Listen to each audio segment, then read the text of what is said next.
we now cross over now to the interview of the day, where we'll be talking about the role of technology in agribusiness. And in studio with me is Almut, who is the CEO of eProd, and we'll be looking at how technology has helped in terms of improving the agricultural sector. And thank you for coming to our studios. Thank you.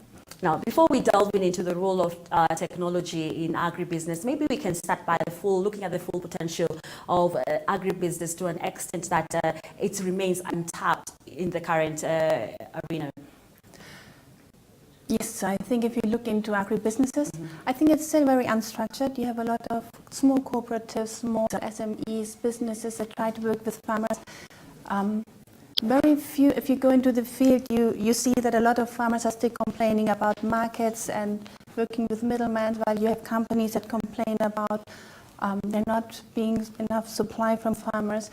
I think there's a disconnect all over Africa still, and I think this is something that needs to be addressed. Okay. So, yes.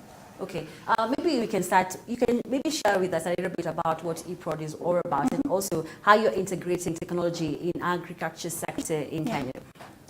So I would like to go back 15 years ago. When we came to Kenya, we started an agribusiness, and we started to basically work with smallholder farmers supplying the export market. In order to do that, we needed to provide inputs to the farmers to make sure that we get the right varieties. We needed to invest in them, in trainings, field inspections, buy from the farmers, have a fully traceable product from them, and just manage the entire supply chain. So when we started, we wanted to grow big. We wanted to go into thousands of farmers. But we also realized that we needed to have systems in place to do that. So over the time, we developed this software that helped us to do that and manage that. And any small issue, challenge that we experienced, we actually translated it into a technological solution.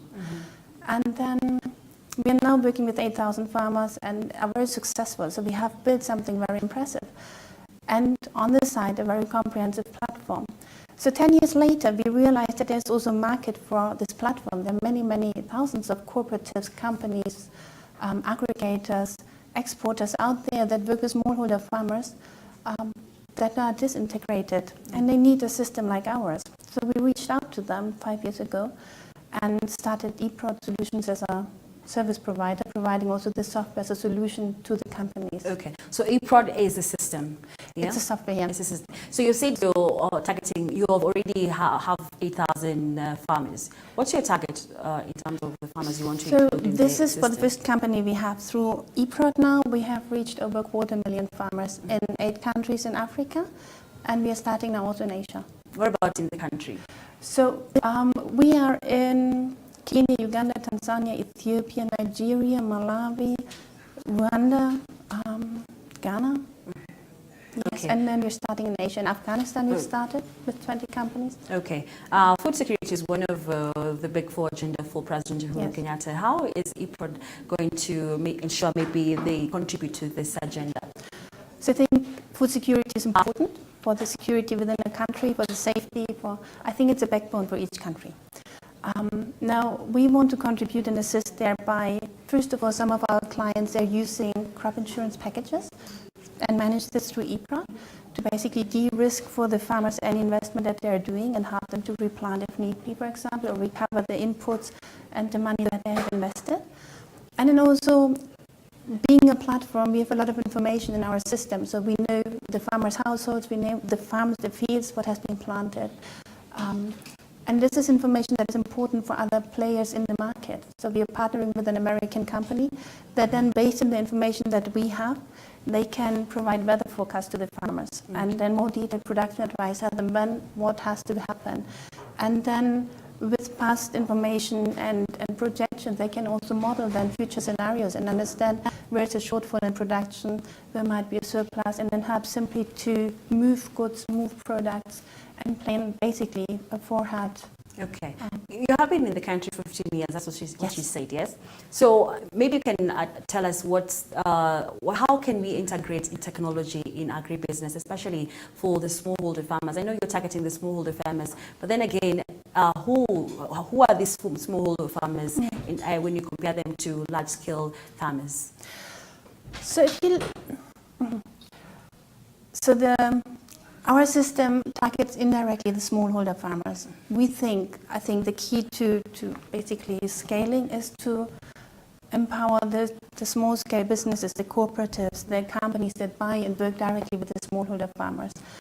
And we empower these to basically manage all the processes with the smallholder farmers. Mm-hmm. And then you can tell us a little bit about maybe what are the main challenges you incur as a company in terms of maybe getting this smallholder farmers. Did you go to the grassroots maybe to update them or tell them about this eProd system, or how do you bring them on board? So again, we go through the companies, and we have the companies to basically import farmer data to get it all into the system, and through the companies we reach out to the smallholder farmers. The main challenges there are that not all companies are really interested. You have sometimes still issues with transparency within the companies, so they're not really eager to take up a system.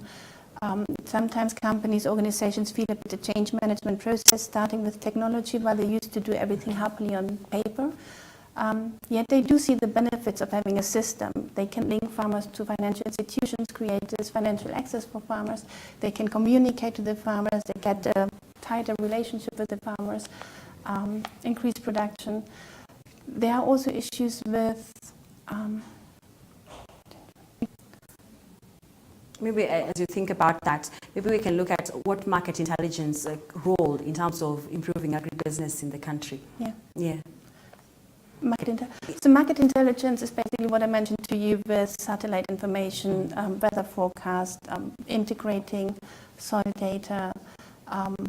There's a lot of information that having a system in place, you can now use and play around with maps of farmers and understand what is where. I just heard earlier the fall armyworm.